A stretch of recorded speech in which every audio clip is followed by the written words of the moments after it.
আপনারা জানেন গত 12 ডিসেম্বর 2025 দুপুর আনুমানিক 1420 ঘটিকার সময় পল্টন থানাস্থ বিজয়নগর বক্স কালভার্ট এলাকায় মোটরসাইকেল আরোহী দুর্বৃত্তের গুলিতে ইনকিলাব মঞ্চের মুখপাত্র জনাব শরীফ উসমান বিন হাদি গুলিবিদ্ধ হন। দ্রুতই তাকে ঢাকা মেডিকেল কলেজ হাসপাতালে প্রেরণ করা হয়। পরবর্তীতে রাজধানীর একটি বেসরকারি হাসপাতাল এভার কেয়ারে ভর্তি করা হয়। পরবর্তীতে উন্নত চিকিৎসার জন্য এয়ার অ্যাম্বুলেন্স যোগে তাকে সিঙ্গাপুরের জেনারেল হাসপাতালে ভর্তি করানো হয়। সেখানে চিকিৎসাধীন অবস্থায় 18 ডিসেম্বর তিনি শাহাদাত বরণ করেন। ইন্না লিল্লাহি ওয়া ইন্না ইলাইহি রাজিউন। আমরা তার বিদেহী আত্মার মাগফিরাত কামনা করি, আল্লাহ তাকে জান্নাত নসিব করুক এবং তার পরিবারকে এই শোক সইবার মতো শক্তি ও সামর্থ্য দিক। এই ঘটনার প্রেক্ষিতে রাজধানীতে পল্টন থানায় একটি নিয়মিত মামলা রুজু হয়, যা পরবর্তীতে হত্যা মামলায় রূপ নেয়। প্রিয় সাংবাদিক ভাই ও বোনেরা, ন্যাক্কারজনক এই ঘটনার পরপরই Dhaka metropolitan police, DB, CTTC, RAB, CID, BGB ঘটনায় জড়িতদের শনাক্ত করে গ্রেফতার করে আইনের আওতায় আনার জন্য কাজ শুরু করে। ঘটনাস্থলে উপস্থিত ব্যক্তিদের দেওয়া তথ্য, সিসিটিভি ফুটেজ বিশ্লেষণ, ওপেন সোর্স ইন্টেলিজেন্স এবং তথ্য প্রযুক্তির সহায়তায় ঘটনার দিনই শুটার ফয়সাল করিম মাসুদ ওরফে দাউদ ওরফে রাহুল এবং তার সহায়তাকারী মোটরসাইকেল চালক মোহাম্মদ আলমগীর শেখকে শনাক্ত করা হয়।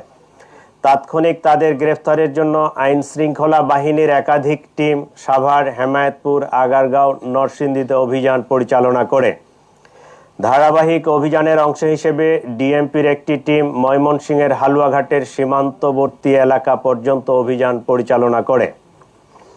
প্রিয় সাংবাদিক বৃন্দ, আপনারা জানেন এই ঘটনার সাথে জড়িতদের আইনের আওতায় নিয়ে আসার জন্য আমরা যথাসাধ্য চেষ্টা করছি। ইতিমধ্যে সংশ্লিষ্ট মামলাটি নিবিড় তদন্তের জন্য ঢাকা মহানগর গোয়েন্দা পুলিশের নিকট হস্তান্তর করা হয়েছে। তদন্তকালীন এ যাবৎ এ ঘটনা সংগঠনে পরিকল্পনায় অংশগ্রহণ, ঘটনায় ব্যবহৃত অস্ত্রগুলি লুকানোর সাথে জড়িত, ঘটনার মূল দুই হোতাকে পলায়নে সহায়তাকারী সহ মোট 11 জনকে আমরা গ্রেফতার করতে সক্ষম হয়েছি। গ্রেফতারকৃতরা হলো হুমায়ুন কবির, ফয়সালের বাবা; হাসি বেগম, ফয়সালের মা; শাহেদা পারভিন সামিয়া, ফয়সালের স্ত্রী; ওয়াহিদ আহমেদ শিপু, ফয়সালের শ্যালক; মারিয়া আক্তার লিমা, তার বান্ধবী; মোহাম্মদ কবির, নুরুজ্জামান নোমানী ওরফে উজ্জ্বল, সিবিয়ন দিও, সঞ্জয় চিসি, মোহাম্মদ আমিনুল ইসলাম রাজু, আব্দুল মান্নান।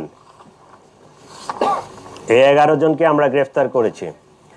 এই ঘটনায় জব্দকৃত উল্লেখযোগ্য আলামত সমূহ হত্যাকাণ্ডে ব্যবহৃত 2টি বিদেশি পিস্তল, 52 রাউন্ড গুলি, ম্যাগজিন, ছোরা; হত্যাকাণ্ডে ব্যবহৃত মোটরসাইকেল ও ভুয়া নম্বর প্লেট, যে নম্বর প্লেটটি অপারেশনের সময় লাগানো ছিল; ঘটনার সময় ওসমান হাদিকে বহনকারী অটোরিকশা; ঘটনাস্থল থেকে হত্যাকাণ্ডে ব্যবহৃত গুলির খোসা, ভিডিও চিত্র, সিসিটিভি ফুটেজ ও অন্যান্য আলামত; প্রায় 53টি অ্যাকাউন্টের বিপরীতে 218 কোটি টাকার স্বাক্ষরিত চেক।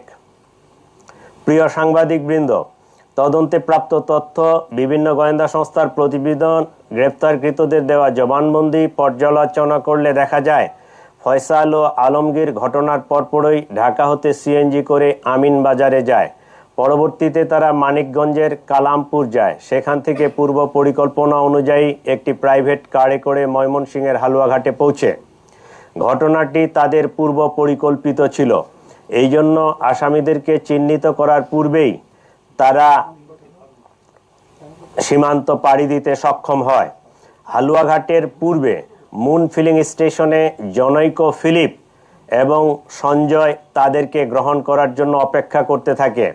ফিলিপ তাকে সীমান্ত পার করে ভারতের মেঘালয় রাজ্যে জনৈক পুত্তির নিকট হস্তান্তর করে।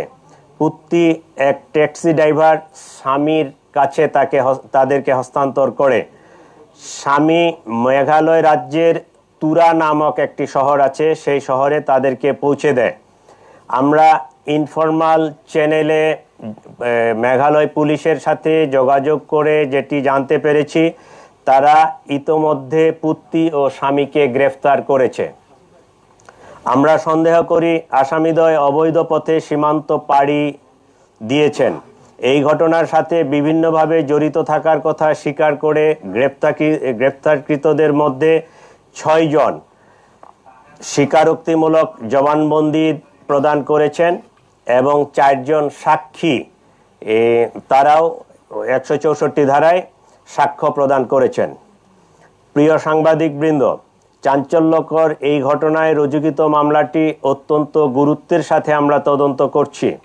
গ্রেপ্তারকৃতদের কাছে পাওয়া তথ্য, সাক্ষীদের জবানবন্দি, উদ্ধারকৃত আলামত পর্যালোচনা ও সার্বিক বিবেচনায় মামলাটির তদন্ত শেষ পর্যায়ে রয়েছে। আগামী 7 থেকে 10 দিনের মধ্যে আমরা চার্জশিট প্রদান করতে সক্ষম হব ইনশাআল্লাহ। সরকার ইতোমধ্যে দ্রুত বিচার ট্রাইব্যুনালে মামলাটি নিষ্পত্তি করার ঘোষণা দিয়েছে। সেই লক্ষ্যে আমরা কাজ করছি।